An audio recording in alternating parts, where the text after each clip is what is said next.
గత ప్రభుత్వ పరిపాలనలో పరిశ్రమలు అభివృద్ధికి నోచుకోలేదని మంతెన రామరాజు ఆవేదన వ్యక్తం చేశారు.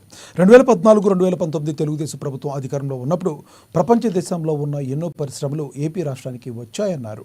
ఏపీ ఇండస్ట్రియల్ కార్పొరేషన్ చైర్మన్గా మంతెన రామరాజు నియమితులైన సందర్భంగా మంగళగిరి ఆటోనగర్లోని ఏపీ ఐఐసి భవన్లో ప్రత్యేక పూజలు చేపట్టారు. ఈ కార్యక్రమానికి తెలుగుదేశం పార్టీ నాయకులు, కార్యకర్తలు పెద్ద సంఖ్యలో పాల్గొని చైర్మన్ మంతెన రామరాజుకు పూలమాలలు వేసి అభినందనలు తెలిపారు. ఏపీ ఇండస్ట్రియల్ కార్పొరేషన్ చైర్మన్గా నియమించిన టీడీపీ ప్రభుత్వానికి మంతెన రామరాజు ప్రత్యేక అభినందనలు తెలిపారు. కేంద్ర రాష్ట్ర ప్రభుత్వాలు ప్రపంచ దేశాల్లో ఉన్న పారిశ్రామికవేత్తలతో చర్చించి రాష్ట్రంలో పరిశ్రమలు నియమించేందుకు కృషి చేస్తున్నట్లు చెప్పారు ఆయన.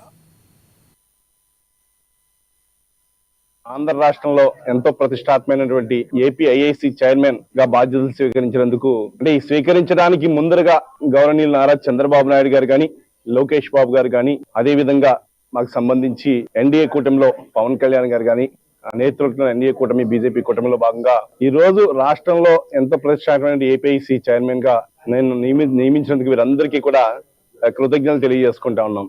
గత 2014-19 మధ్య కాలంలో చూస్తే తెలుగుదేశం హయాంలో ఎన్నో ఇండస్ట్రీస్ తీసుకొచ్చి ఎంతో మంది పారిశ్రామికవేత్తలను, కియా మోటార్స్ కానీ, హీరో మోటార్స్ కానీ, ఎన్నో ప్రపంచ దేశాల్లో ఎక్కడైతే మంచి కంపెనీస్ ఉన్నాయో అన్ని తీసుకొచ్చి 2019 వరకు ఏపీ ఐఐసి కానీ, గౌరవనీయులు నారా చంద్రబాబు నాయుడు గారు కానీ నేతృత్వంలో చేయడం జరిగింది. తదుపరి 2019-24 మధ్య కాలంలో ఇవన్నీ కూడా నిర్వియోగం అవడం జరిగింది. ఈ రోజు 2024లో మరొకసారి మా యొక్క తెలుగుదేశం ఎన్డీఏ కూటమి ప్రభుత్వం రావడం ద్వారా ఏపీఐసి ద్వారా పారిశ్రామికవేత్తలకు అందరికీ కూడా ఎంతో అనువైన